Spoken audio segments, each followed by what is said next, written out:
செய்திகள் தொடர்கின்றன. முல்லை பெரியாறு அணை விவகாரத்தில் கேரள அரசின் பிடிவாதத்தை கண்டித்து தமிழகத்தின் தென் மாவட்டங்களில் இன்று ஒருநாள் கடையடைப்பு மற்றும் உண்ணாவிரத போராட்டம் நடைபெற்றது. முல்லை பெரியாறு அணை விவகாரம் தொடர்பாக தமிழக கேரள எல்லைப் பகுதியில் தொடர்ந்து பதற்றம் நீடித்து வருகிறது. தமிழக ஐயப்ப பக்தர்கள் கேரளாவில் தாக்கப்படுவதை கண்டித்தும் முல்லை பெரியாறு அணைக்கு அருகே புதிய அணை கட்டும் முயற்சியில் ஈடுபட்டு வரும் கேரள அரசை கண்டித்தும் தமிழகத்தில் அடுக்கடுக்கான போராட்டங்கள் நடைபெற்று வருகிறது. தமிழகத்திற்கு எதிராக செயல்பட்டு வரும் கேரள அரசை கண்டித்து ராமநாதபுரம், மதுரை, தேனி, திண்டுக்கல், சிவகங்கை உள்ளிட்ட 5 மாவட்டங்களில் இன்று ஒருநாள் கடையடைப்பு மற்றும் உண்ணாவிரத போராட்டம் நடைபெற்றது. சிவகங்கை மாவட்டம் காரைக்குடி மற்றும் தேவக்கோட்டை பகுதியில் உள்ள அனைத்து வணிகர்களும் விவசாயிகளுக்கு ஆதரவாக ஒருநாள் கடையடைப்பு போராட்டத்தில் ஈடுபட்டனர். முல்லை பெரியாறு பிரச்சனையில் கேரள அரசு தன்னுடைய போக்கை நிலைப்பாட்டை பின்வாங்காமல் தொடர்ந்து முரண்டு பிடிக்குமே ஆனால் இந்த போராட்டம் தீவிரப்படுத்தப்படும். ஈரோடு மாவட்டம் பெருந்துறையில் பொதுநல அமைப்புகள் சார்பில் கடையடைப்பு போராட்டம் மற்றும் அமைதி ஊர்வலம் நடைபெற்றது. இந்த போராட்டத்தில் அனைத்து வாகன உரிமையாளர்கள் கலந்து கொண்டனர்.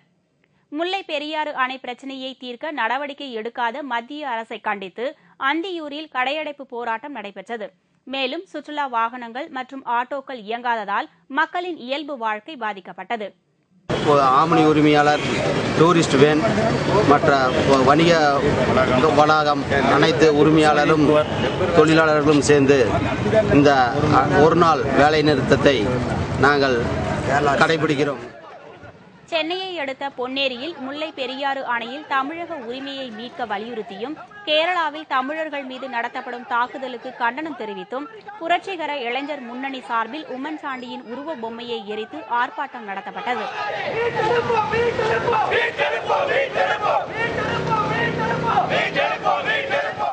ராமநாதபுரம் மாவட்டம் நரிப்பையூரில் கடையடைப்பு மற்றும் உண்ணாவிரத போராட்டம் நடைபெற்றது. மேலும் வாகனம் ஏதும் ஓடாததால் வீதிகள் வெறிச்சோடி காணப்பட்டது. இதேபோல் தாராபுரம் ஊடக செய்தியாளர்கள் மற்றும் பத்திரிகை முகவர்கள் நகராட்சி அலுவலகம் முன்பு உண்ணாவிரத போராட்டத்தில் ஈடுபட்டனர். வணிகர் சங்கத்தினரும் இந்த போராட்டத்திற்கு ஆதரவு தெரிவித்து கடையடைப்பு போராட்டம் நடத்தினர். இதேபோல் தேனி மாவட்டம் ஆண்டிப்பட்டி அருகே உள்ள கண்டமனூர் விளக்கு பகுதியில் ஆட்டோ ஓட்டுநர்கள், சுமை தூக்கும் தொழிலாளர்கள் போராட்டத்தில் ஈடுபட்டனர்.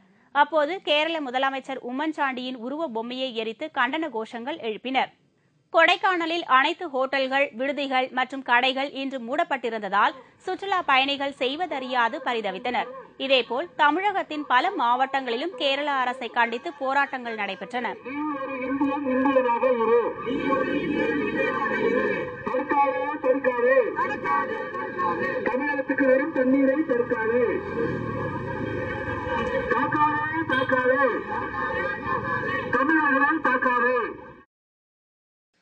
சட்டமன்ற அலுவலகம் பறிக்கப்பட்டால் நடைபாதையில் மேசை நாற்காலி போட்டு செயலாற்றப் போவதாக மு.க. ஸ்டாலின் அறிவித்துள்ளார். சென்னை மாநகராட்சி கூட்டம் இன்று நடைபெற்றது. இதில் மு.க. ஸ்டாலினின் கொளத்தூர் சட்டமன்ற அலுவலகத்தை பறிக்க தீர்மானம் கொண்டுவர முயற்சிப்பதற்கு எதிர்ப்பு தெரிவித்து திமுகவினர் வெளிநடப்பு செய்தனர்.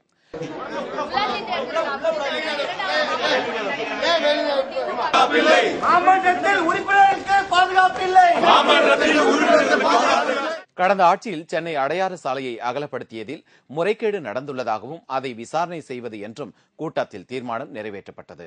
ஜனநாயக முறைப்படி மரபுப்படி மன்றத்தை நடத்தணும். ஆனா இப்ப இருக்க மேயர் அது மாதிரி நடத்தல. பர்டிகுலரா அவருடைய புகழுக்கு களங்கம் விளைவிக்கணும் என்று சொல்ற ஒரு காரணத்துக்காக கொளத்தூர் தொகுதி சட்டமன்றத்தை இது பண்றாங்க. இந்த பிரச்சனை குறித்து திமுக பொருளாளர் மு.க. ஸ்டாலின் வெளியிட்டுள்ள அறிக்கை ஒன்றில் தனது கொளத்தூர் தொகுதி சட்டமன்ற உறுப்பினர் அலுவலகம் பறிக்கப்பட்டால் வீதியில் நாற்காலி போட்டு பணியாற்றப் போவதாக தெரிவித்துள்ளார்.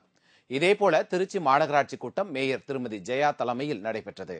இதில் ஏழை மக்களுக்கு அடுக்குமாடி குடியிருப்பு கட்டுதல் உட்பட பல்வேறு தீர்மானங்கள் நிறைவேற்றப்பட்டன. தமிழக அரசின் போக்குவரத்து நிர்வாக சீர்கேட்டை கண்டித்தும் தேமுதிக போக்குவரத்து தொழிலாளர்களை பழிவாங்கும் போக்கை கண்டித்தும் திண்டுக்கல்லில் தேமுதிக சார்பில் மாபெரும் கண்டன ஆர்ப்பாட்டம் நடைபெற்றது. தேமுதிக நிறுவன தலைவர் கேப்டன் விஜயகாந்த் ஆணைக்கிணங்க திண்டுக்கல் அரசு போக்குவரத்து பணிமுனை முன்பு தேமுதிக போக்குவரத்து தொழிலாளர்கள் இன்று மாபெரும் கண்டன ஆர்ப்பாட்டம் நடத்தினர். அப்போது தமிழக அரசின் போக்குவரத்து நிர்வாக சீர்கேட்டை கண்டித்தும் தேமுதிக போக்குவரத்து தொழிலாளர்களை பழிவாங்கும் போக்கை கண்டித்தும் கண்டன உரை நிகழ்த்தப்பட்டது. போக்குவரத்து கழக நிர்வாகத்தின் பழிவாங்கும் போக்கை கண்டித்து தேமுதிக சங்கத்தின் மாபெரும் கண்டன ஆர்ப்பாட்டம். எங்கள் தலைவர் புரட்சி கலைஞர் கேப்டன் ஆசியோடு ஆர்ப்பாட்டம். இந்த ஆர்ப்பாட்டத்தில் மாநில தொழிற்சங்க பேரவை செயலாளர் சவுந்தரபாண்டியன், பேரவை துணை செயலாளர்கள் ஈஸ்வரன், வேணுராம், மாநில போக்குவரத்து துணை செயலாளர் முத்து மற்றும் திண்டுக்கல் கிழக்கு மாவட்ட செயலாளர் ரவிக்குமார், திண்டுக்கல் மேற்கு மாவட்ட செயலாளர் பாலசுப்ரமணி மற்றும் திண்டுக்கல் கிழக்கு, மேற்கு மாவட்ட, நகர, ஒன்றிய மகளிர் அணி நிர்வாகிகள், தொண்டர்கள், தொழிற்சங்க நிர்வாகிகள் என ஏராளமானோர் கலந்து கொண்டனர். முன்னதாக போக்குவரத்து கழக பணி முன்பு தேமுதிக தொழிற்சங்க பேரவை கொடியினை பேரவை செயலாளர் சவுந்தரபாண்டியன் ஏற்றி வைத்தார். கடந்த திமுக ஆட்சியில் வீட்டு வசதி வாரியத்தின் மூலம் முறைகேடாக வீட்டுமனை ஒதுக்கப்பட்டிருப்பதாக எழுந்த புகாரை அடுத்து அது குறித்து 2 வார காலத்திற்குள் பதிலளிக்க வேண்டும் என்று சென்னை உயர்நீதிமன்றம் உத்தரவிட்டுள்ளது. கடந்த அக்டோபர் மாதம் 11ஆம் தேதி ஊழல் மற்றும் லஞ்ச ஒழிப்பு துறையில் செல்வராஜ் என்பவர் புகார் மனு ஒன்று அளித்திருந்தார்.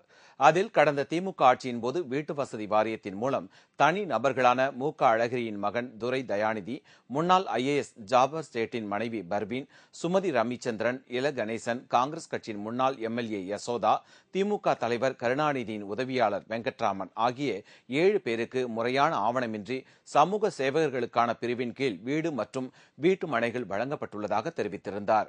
இந்நிலையில் இதுகுறித்து வழக்கு பதிவு செய்து விசாரணை நடத்த வேண்டும் என்று சென்னை உயர்நீதிமன்றத்தில் செல்வராஜ் இன்று வழக்கு ஒன்று தொடர்ந்தார்.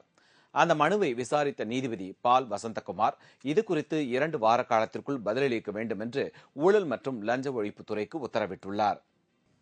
கவர்மெண்ட் டிஸ்கிரிஷனரி கோட்டா என்ற பெயரில் பலருக்கு ஏற்கனவே வீடு உள்ள குடும்பத்தினருக்கு வீடுகள் வழங்கப்பட்டிருக்கு. அதில் அவங்களுக்கு அரசியல்வாதிகளும் பியூரோக்ராட்ஸுக்கும் இது போன்ற பல வீடுகளை ஒதுக்கியுள்ளார்கள் சட்டவிரோதமாக.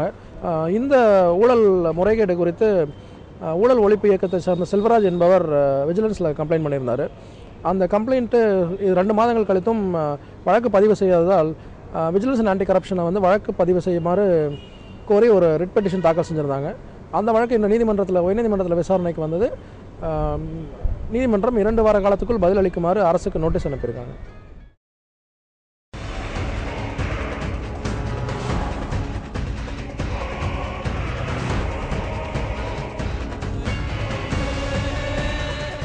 ஆச்சரியம், ஆனால் உண்மை. கார்கள் ரோட்டில் பறக்கும், ஆனால் இங்கே பாருங்கள், ஒரு கார் ரோட்டிலும் பாய்கிறது. தண்ணீருக்குள் இறங்கி நீர்மூழ்கி கப்பல் போல் விரைந்து செல்கிறது. காராகவும் கப்பலாகவும் பயன்படும் இந்த வாகனம் நமது அறிவியல் நிபுணர்களின் அற்புத படைப்பாகும்.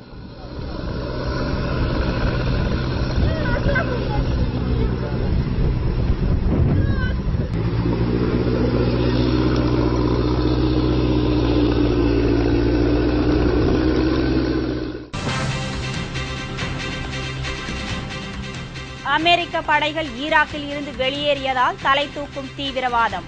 இன்று நிகழ்ந்த தொடர் குண்டுவெடிப்பில் 57 பேர் பலி. விவரம் இடைவேளைக்கு பிறகு.